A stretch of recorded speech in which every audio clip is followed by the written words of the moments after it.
After a year on the road, I thought I'd get tired of traveling. The endless clatter of railways, highways, and everything in between. But as my train pulled into the station at Bellariva, I felt every bit as excited as the first day of my journey. A whole year. It felt like a lifetime. The places I'd seen, the people I'd met, of course, the forgotten treasures I'd given a new lease of life along the way. I'm a restorer by trade. Bringing our most beloved possessions back to life is what I love to do. I'd been traveling for months, working my way from one town to the next, fixing everything from family heirlooms to VCRs. Bellariva was my chance to take a break. Unfortunately, that would have to wait until after I'd unpacked.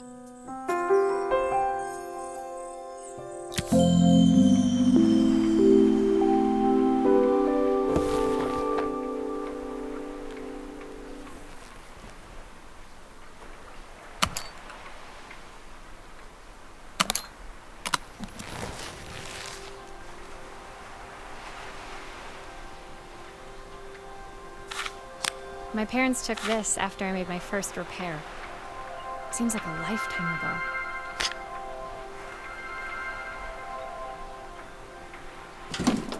The tools of my trade.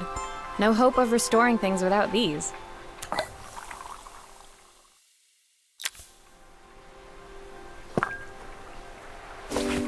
My favorite overalls. These will never go out of style. Who doesn't love a scrunchie? Practical and stylish.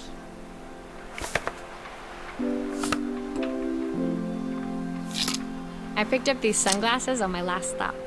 Hopefully I'm cool enough to pull them off.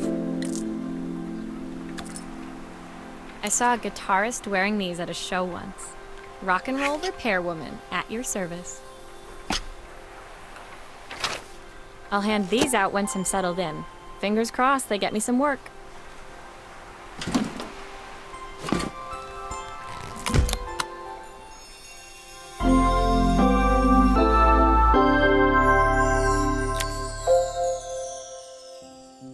Finally, I'd made it to Bellariva. I'd come for the food festival, taking place in a few days' time. After living off TV dinners and instant ramen for the last few months, I was craving a decent meal. Of course, I'd need to earn enough money to pay for it, so I figured I'd head out the next day and find some work. My parents never wanted me to go. They wanted me to stay in their shop and have a simple, stationary life. I knew there was a world out there, beyond the four walls of our antique store, that I had to be a part of. I daydreamed constantly about the weird and wonderful places each of our antiques came from. I loved figuring out their stories, revealing the memories hidden beneath the screws and wires. My story in Bellariva began with a little girl, and a voice she was longing to hear.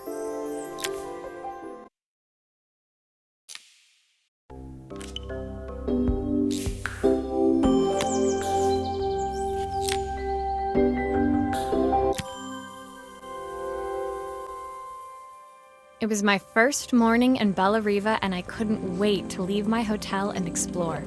It was a quiet town, its streets and alleyways basking peacefully in the hot morning sun.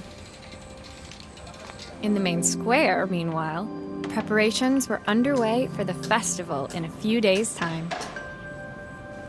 As I handed out my flyers, I wondered what the people of Bellariva would need me to fix. So far, everything here seemed perfect. I was starting to worry I'd made a mistake when I felt someone tapping me on the back. Hi, I'm Izzy. Do you know how to fix things? It was a little girl, maybe 7 years old, who must have gotten hold of one of my flyers. She rummaged around in her backpack until she hauled out a battered red cassette deck. My tape is broken and I can't make it work anymore. I tried to fix it myself, but there's this metal thing in the way. Can you try?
those batteries look like they need replacing. Luckily, I have some spares.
Why did you do that?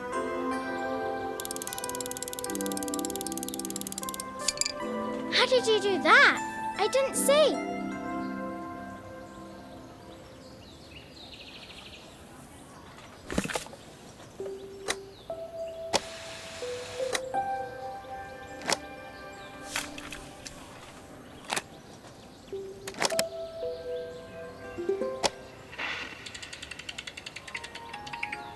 Will you dream a dream for me? If I sit by your side and hold you so tight, know that I will. When it finished, Izzy picked up the tape deck and tucked it carefully into her backpack. Thanks, Maria. You're the best person at fixing things ever. No problem. Who was that singing? They're very good. It's my mum. She's not here anymore. Izzy trailed off. It was the kind of silence a cassette tape would never be enough to fill. When Izzy's friends called for her, she dug deep into her pockets, looking for something to pay me with. Eventually, she produced a grand total of a stick of gum, 3 mismatched buttons, and a yo-yo. I usually preferred a check, but Izzy looked so serious, I wrote out a full receipt. She seemed like a happy kid, but beneath it all, part of her life had been shattered. Part I wouldn't be able to fix.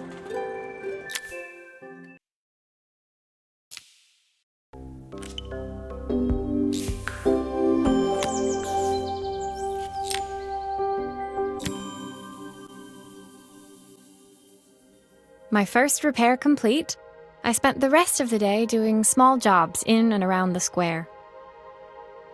I was exhausted when I got back to my hotel and found a message asking me to make one more visit. The address led me to a quaint little house, a stone's throw from the beach. Bathed in the evening light, it looked beautiful, in spite of its flaking paintwork and chipped tiles. The front door was opened by a harried-looking man, still dressed from a long day at the office. Are you Maria? My name's Joseph. I'm Isabel's father.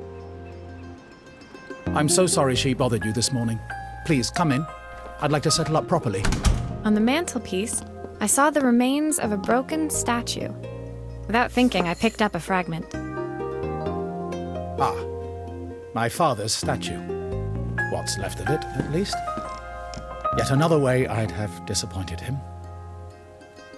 It survived.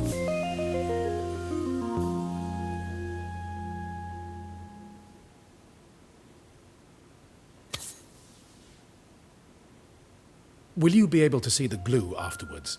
I don't want people seeing the cracks.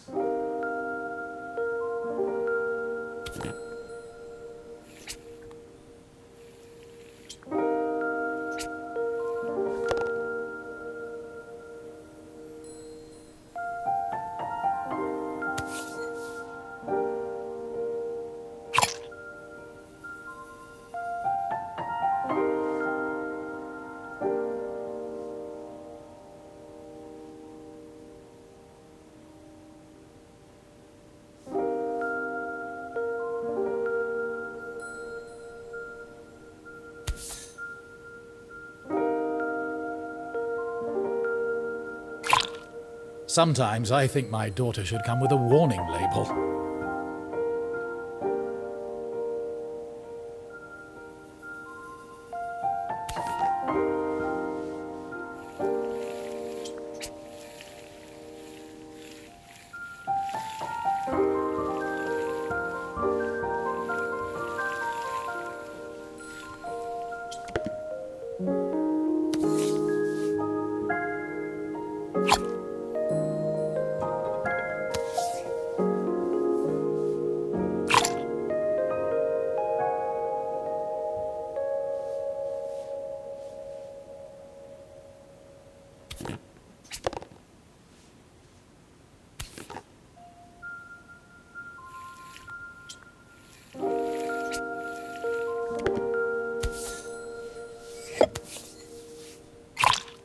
Is this glue really strong enough to hold everything together?